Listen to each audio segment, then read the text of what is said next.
Morning students. ધોરણ 8 વિષય વિજ્ઞાન આપણે બધાએ અત્યારે ખૂબ સરસ રીતે યુનિટ ટેસ્ટ આપેલી.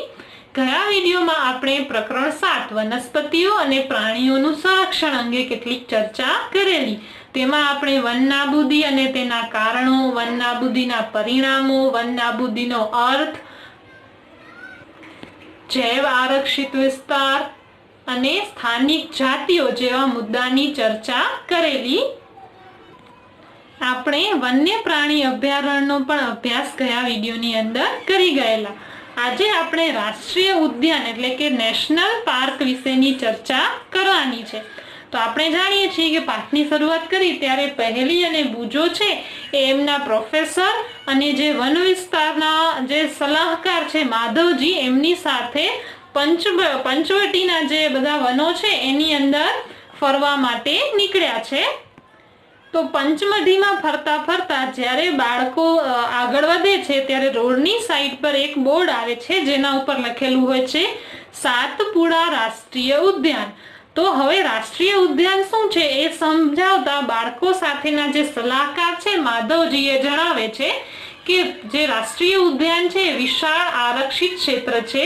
ત્યાં પર્યાવરણના સંપૂર્ણ નિવસન તંત્રનું સંરક્ષણ કરવા માટે પર્યાપ્ત છે. સંપૂર્ણ નિવસન તંત્ર એટલે વનસ્પતિ છે, જીવજંતુઓ છે, નાના પ્રાણીઓ છે, મોટા પ્રાણીઓ છે, આ બધાનું સંરક્ષણ કરવા માટે જે પર્યાપ્ત જગ્યા છે તેને રાષ્ટ્રીય ઉદ્યાન તરીકે ઓળખવામાં આવે છે. તે વનસ્પતિ જાત, પ્રાણી જાત, ભૂમિ વિસ્તાર અને ઐતિહાસિક વસ્તુઓ છે એ દરેક બાબતોનું સંરક્ષણ એટલે કે બચાવ અને જાળવણી કરતા હોય છે. સાતપુડા રાષ્ટ્રીય ઉદ્યાન ભારતનું પ્રથમ આરક્ષિત જંગલ છે. ભારતનું સૌ પ્રથમ આરક્ષિત જંગલ છે એ સાતપુડા રાષ્ટ્રીય ઉદ્યાન છે. આ જંગલમાં ઉચ્ચ પ્રકારના સાગ નામની વનસ્પતિ પણ જોવા મળે છે. સાતપુડા રાષ્ટ્રીય ઉદ્યાનમાં ખડકોના આશ્રય એટલે કે ગુફાઓ પણ આવેલી છે. તે આ જંગલમાં મનુષ્યની ગતિવિધિઓની પ્રાગૈતિહાસિક સાબિતી છે. એટલે કે ખૂબ જ જૂના સમયમાં મનુષ્યો જ્યારે આદિમાનવો આદિવાસી જીવન જીવતા ત્યારની શૈલી, ત્યારના ચિત્રો ત્યાં જોવા મળે છે. પથ્થરોની આ ગુફાઓમાં ચિત્રકામ છે. પંચમઢી જેવા વન સુરક્ષિત વિસ્તારમાં કુલ 55 જેટલી ગુફાઓની ઓળખ થઈ ચૂકી છે. આ ગુફાઓની જે કલાકૃતિઓ છે એમાં પ્રાણીઓ તેમજ મનુષ્ય લડતા, શિકાર કરતા, નૃત્ય તેમજ વાદ્યયંત્રો વગાડતા દર્શાવેલા છે.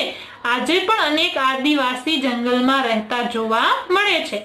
તો જે સાતપુડા રાષ્ટ્રીય ઉદ્યાન છે ત્યાંની ગુફાઓ છે એ આદિમાનવના જીવન વિશેનો ખ્યાલ આપતી જોવા મળે છે.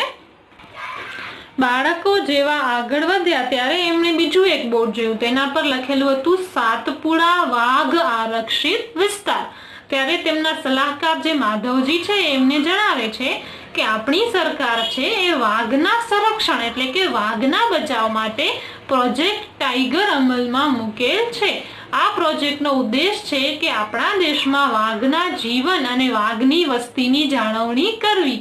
આપણે જાણીએ છીએ કે ઘણા બધા વાઘ છે, ઘણી બધી જગ્યાએ હવે વાઘ જોવા મળતા નથી. એમની જાતિ છે, વાઘ પ્રાણી છે એ ખૂબ ઓછું જોવા મળે છે.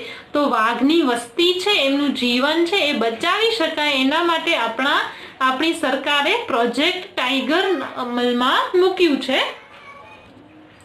આકૃતિ 7.4 વાઘનું ચિત્ર આપેલું છે.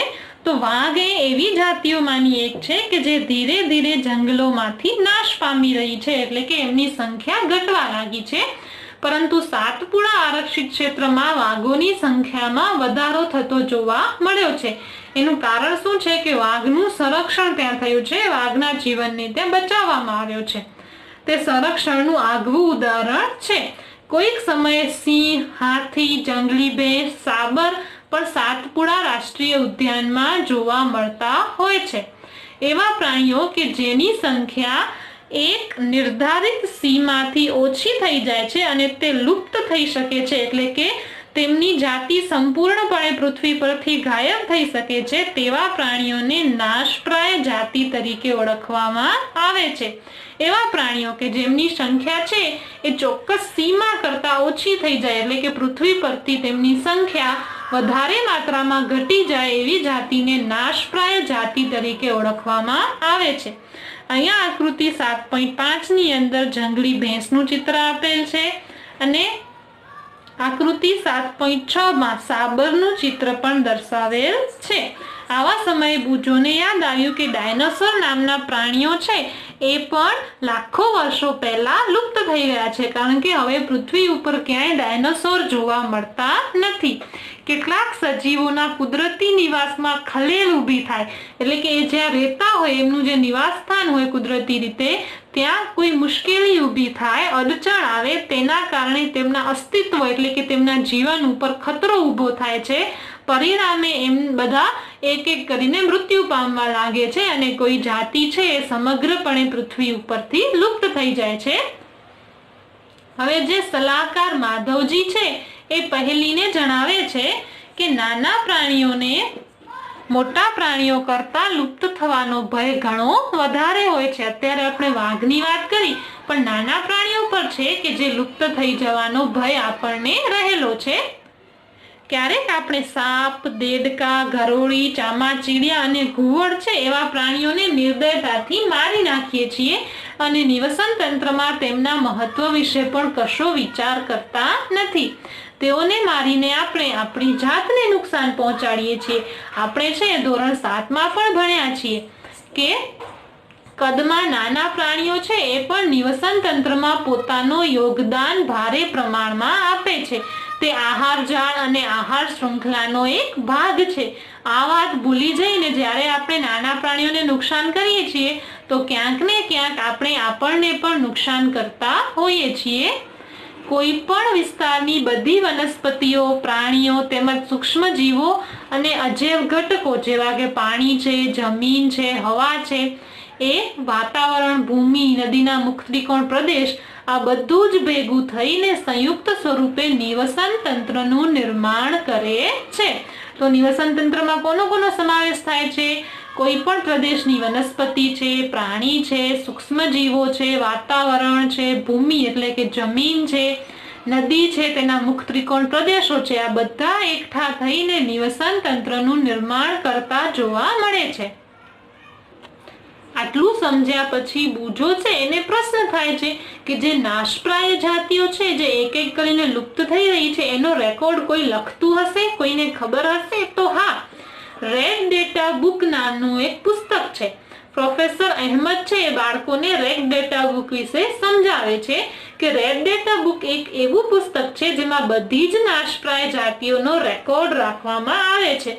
આપણે અત્યારે જેમ વાઘની વાત કરી એમ તો કેટલીય હજારો જાતિઓ હશે પ્રાણીની, વનસ્પતિની, સૂક્ષ્મ જીવોની, જે આપણે જોઈ પણ નહીં હોય, એનાથી પહેલા એ આપણી પૃથ્વી પરથી લુપ્ત થઈ ગઈ હશે.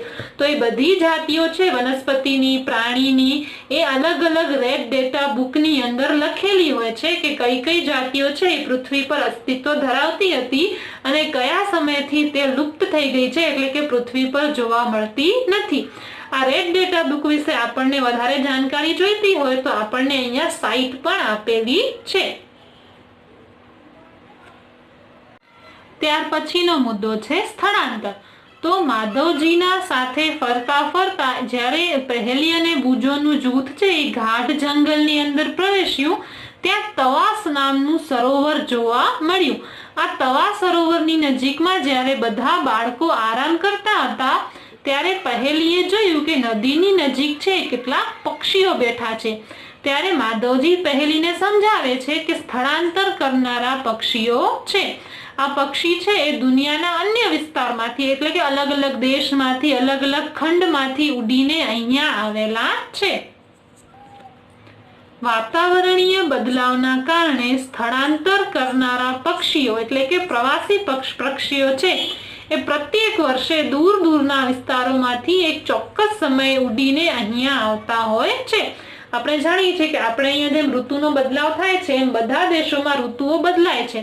તો જ્યારે વાતાવરણની અંદર બદલાવ થાય છે ત્યારે આ સ્થળાંતર કરનારા પક્ષીઓ છે અલગ અલગ જગ્યાએ આવે છે અને અહીંયા આવીને ઈંડા મૂકે છે, કારણ કે અતિશય ઠંડી હોય એવા વિસ્તારમાં તે ઈંડા મૂકી શકતા નથી.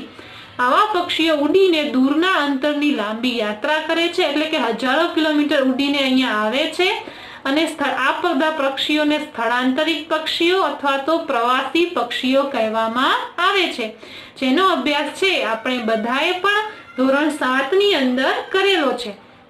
ઘણા બધા પક્ષીઓ જેને આપણે યાયાવર પક્ષીઓ તરીકે ઓળખીએ છીએ તેને જ પ્રવાસી અથવા સ્થળાંતર પક્ષી પણ કહેવામાં આવે છે.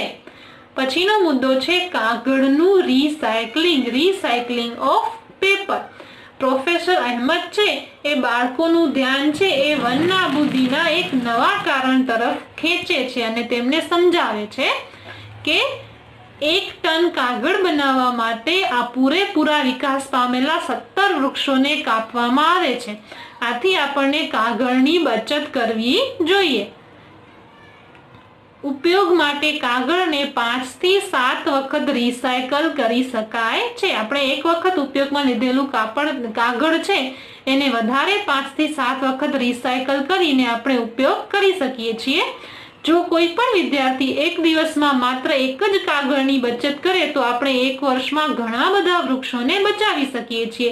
માટે આપણે બધાએ કાગળનો ઉપયોગ વિવેકપૂર્ણ કરવો જોઈએ, એનો બચાવ કરવો જોઈએ.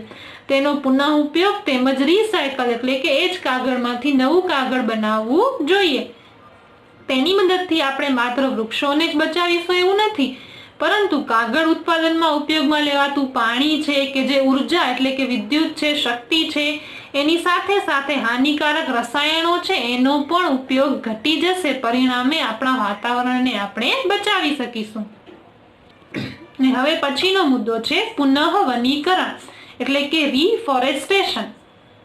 પ્રોફેસર અહેમદ સમજાવે છે કે વનનાબૂદીનો જવાબ પુનઃ વનીકરણ છે. આટલા બધા વૃક્ષો કપાઈ ગયા છે, વન નાબૂદ થઈ ગયા છે, હવે ત્યાંથી બચવા માટેનો સૌથી સરળ રસ્તો છે પુનઃ વનીકરણ. પુનઃ વનીકરણનો ઉદ્દેશ શું છે કે જે કાપવામાં આવેલા વૃક્ષો છે એની ઘટ પૂરી કરવા માટે નવા વૃક્ષો વાવવા. રોપવામાં આવેલ વૃક્ષ સામાન્યતઃ એ જ જાતિના હોય જે તે જંગલમાં જોવા મળતા હોય. ઘણી બધી જગ્યાએ જંગલો કપાઈ ગયા છે, એ જગ્યાએ આપણને નવા વૃક્ષો વાવવી અને પુનઃ વનીકરણ કરવું જોઈએ. આપણે ઓછામાં ઓછા એટલા તો વૃક્ષો ઉછેરવા જ જોઈએ જેટલા આપણે કાપીએ છીએ. કુદરતી રીતે પણ પુનઃ વનીકરણ થઈ શકે તો એના માટે શું કરવું જોઈએ કે કોઈ વિસ્તારને ખલેલ પહોંચાડ્યા વગર એટલે કે ત્યાં કોઈ પણ જાતની પ્રવૃત્તિ કર્યા વગર એમને એમ રહેવા દઈએ તો પોતાની રીતે ત્યાં નવા વૃક્ષો ઉગી આવશે અને પુનઃ નવા વનની શરૂઆત ત્યાં થઈ જશે. કુદરતી વનીકરણમાં માનવની કોઈ ભૂમિકા હોતી નથી. આપણે આપણા જંગલોને અત્યાર સુધી ઘણું નુકસાન કરી ચૂક્યા છીએ.